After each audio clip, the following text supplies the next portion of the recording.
સુરત શહેરમાં સરકારી કર્મચારીઓ મૃત્યુ પામ્યા બાદ તેમના પરિવારને પેન્શન મેળવવા માટે ધર્મના ધક્કા ખાવા પડી રહ્યા છે।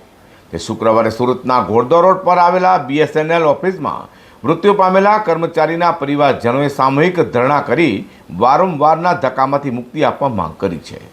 સુરતના ઘોડદોર રોડ પર આવેલા BSNL ઓફિસમાં પેન્શન નહીં મળતા મૃત્યુ પામેલા કર્મચારીના પરિવારજનોએ ન્યાય મેળવવા માટે ધરણા કર્યા હતા।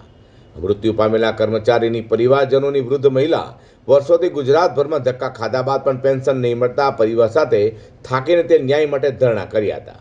જ્યારે પણ મહિલા પેન્શન માટે જાય ત્યારે અધિકારીઓ તેમને સર્વિસ બુક નથી મળતી તેવા બહાના આપતા હોય છે અને ડોક્યુમેન્ટના અલગ અલગ બહાના આપી એક ઓફિસથી બીજી ઓફિસે ધકેલી દેતા હોવાના આરોપ પણ લગાવવામાં આવ્યા હતા। ત્યારે વૃદ્ધ મહિલા સહિત આખી પરિવાર પેન્શન નહીં મળે ત્યાં સુધી ધરણા પર બેસવાની ચીમકી આપી હતી। અમારે નોકરીને પેન્શન એવું કાંઈ મળતું નથી ને વલસાડમાં ધક્કા ખાઈને હું અટવાઈ ગઈ આખી। પછી છેલ્લે સુરત આવ્યા। સુરતવાળા કે થાય જ જોઈએ એમાં અમે અટવાઈ ગયા છે। અમને કંઈ કૃત્ય મળતો નથી। એમ કે એ લોકો આરસી બુક જોઈએ, સર્વિસ બુક એ અમદાવાદ દ્વારા કે સુરતથી નીકળે। વલસાડ વાળા કઈ છે હવે કેટલા જગ્યાએ તમે ધક્કા ખાધા, હેરાન થયા છો અને હવે શું તમારી માંગણી છે?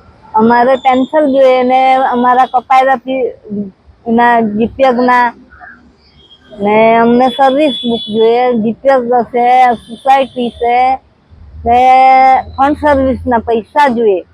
હાલ તો પેન્શન માટે વૃદ્ધ મહિલાએ પરિવાર સાથે BSNLની ઓફિસે પહોંચી ધરણા કરતા અધિકારીઓ પણ દોડતા થઈ ગયા હતા અને તેમને સમજાવવાનો પ્રયાસ કર્યો હતો।